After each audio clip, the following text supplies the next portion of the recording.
In the last video, we explored how the idea of celebrating mistakes makes a lot of sense on a neurobiological level because mistakes actually, literally, physically grow your brain. So in this video, I'm actually going to talk about why comparing ourselves to others from a neurobiological standpoint doesn't make sense. It's completely illogical. So in order to do that, I'm going to draw. These are two brains, obviously don't look like brains, two people's brains. So we're going to return to the phrase from Harvard Center for Developing Child, which is experience builds brain architecture. And a little bit of a repeat, but what that is saying is that based on my environment, I'm getting feedback, I'm getting data, I'm getting stimulus from my environment. And based on that stimulus, these are people in my environment, based on that stimulus, different neural activity is being activated. Neural networks are being activated. So the thing is, because every one of us is really only surrounded by a very, very limited, exclusive set of people from day one, and we are exposed to them day after day after day, there's a very good chance that we're going to just have the same brain activity happening over and over and over again. And so those pathways are going to get very well myelinated. So whatever that is, and that can be fear of other people, fear of new things, fear of mistake. It can be wonderful positive things also, high self-belief, high sense of agency, learning, any kind of skill, language, any of that. That is going to be coming from my environment, and it's going to trigger that brain activity, and I'm waking up to the same people over and over and over again, for the most part, in similar communities, so I'm going to get the same brain activity happening over and over, and that's when the brain will then decide to myelinate and cover the networks with that myelin, which makes them well-developed pathways, and then those things seem effortless in a positive way, if you want to look at it, but also autopilot, knee-jerk in another way. So if these are two different people. So if this is me and I'm comparing myself to someone else, and I'm comparing the skills that I have to their skills, what I'm doing is I'm trying to compare my neural pathways to their neural pathways. And this doesn't make any sense at all. It's literally impossible for me to have the exact same neural pathways as somebody else, because there's so much variety in the data that we have been exposed to over our lives. Even if we were twins, at every single moment we are not exposed to exactly the same data, because even a slight variation of my position, I'm not literally taking up the same physical space as, let's say, if I had a twin sister. I'm not literally taking up the same space, so I literally am going to have a different perspective, number one. And even number two is, even in the womb, the 9 months, that's environment also. We are being exposed to different hormones and different variations in everything, depending on our position and all that kind of stuff. So literally, physiologically, we cannot have the exact same neural pathways as anybody else, which means we are not going to have the same things that feel easy to us as other people. And so the problem with me trying to compare myself to the skills of this other person, meaning I'm trying to have the same neural pathways as that person. The other thing that it does is that, let's say this is a pathway they have for a certain skill, and let's do it in another position. This is a pathway they have for a well-developed skill, which came from the fact that they have activated that pathway over and over again, and for the most part, the majority of people, this is just happening by default. We're exposed to a certain limited number of people, perspectives, and data, and so we have lots of pathways. There can be that level of mastery where a person intentionally starts to build new pathways. That's another story. I'm not talking about that right now, but that is actually what can happen in order for us to build up our own pathways.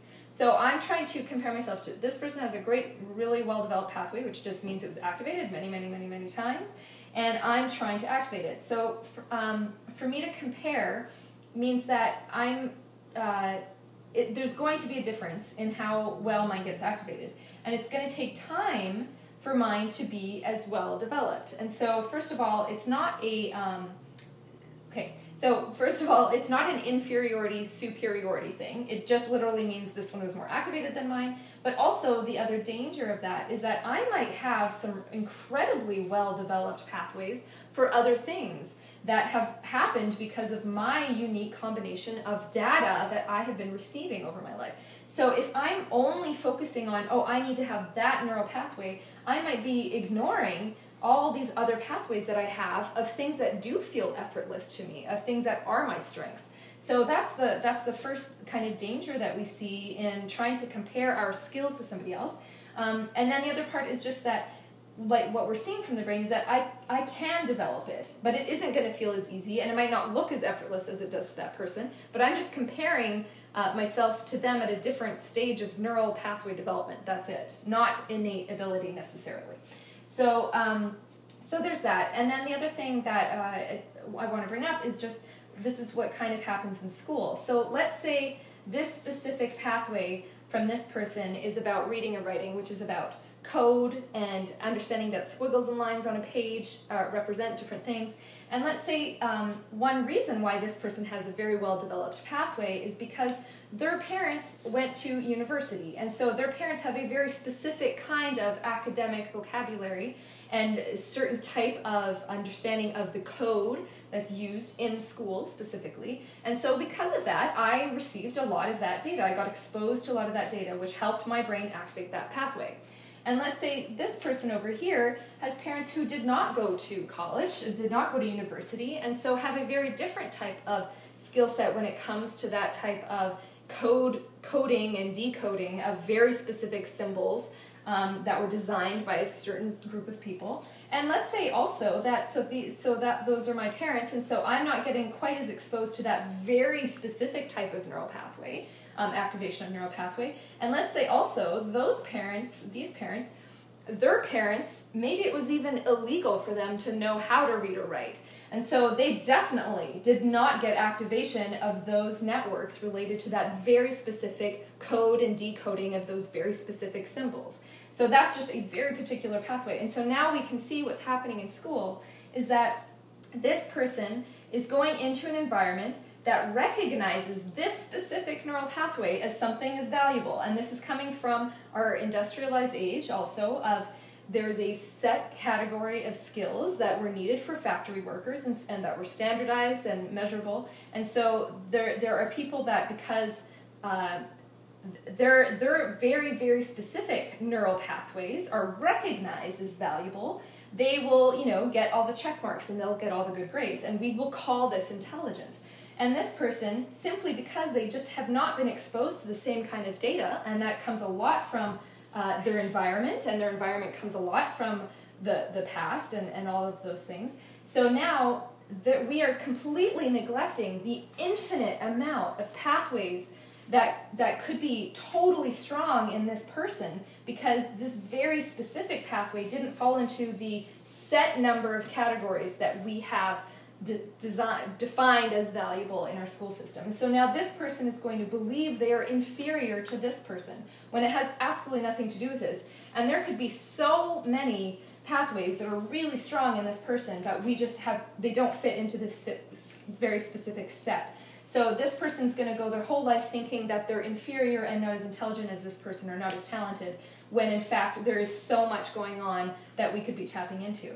And then the kind of antidote to that, so the first thing is to go back to the last video. So when we're talking about mistakes, we need to erase that from the vocabulary. We need to talk about celebrating expansion, celebrating mind expansion, celebrating brain growth, because if we were to compare these, this person might feel a lot of struggle here because they're learning how to read.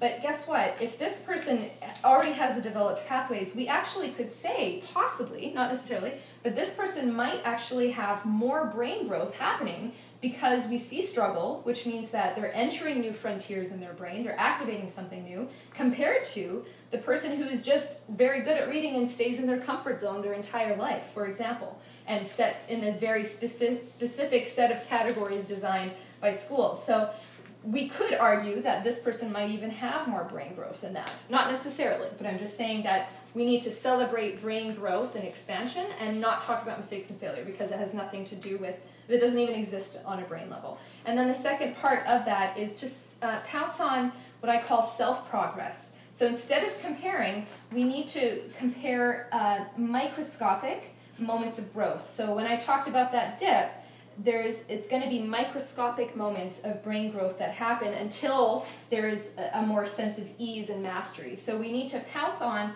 the tiny moments of progress, because that means there's new brain activation, and it needs to be self-progress. Not comparing this person's neural pathways to this person's neural pathways, comparing this person to having a little bit of brain activation to having a little bit more. So those are two ideas just to kind of deconstruct a little bit our ideas of what we call intelligence and what we value. And I think this is really important for us to bring into schools and communities. So in the next couple of videos, I'm going to touch on a couple other things, one called self-transcendent purpose. Yeah, and you can go to my website also, stephaniefayfrank.com, and I have other videos and stuff like that there. So I hope that this made sense, and I'd love to hear your comments. Thanks.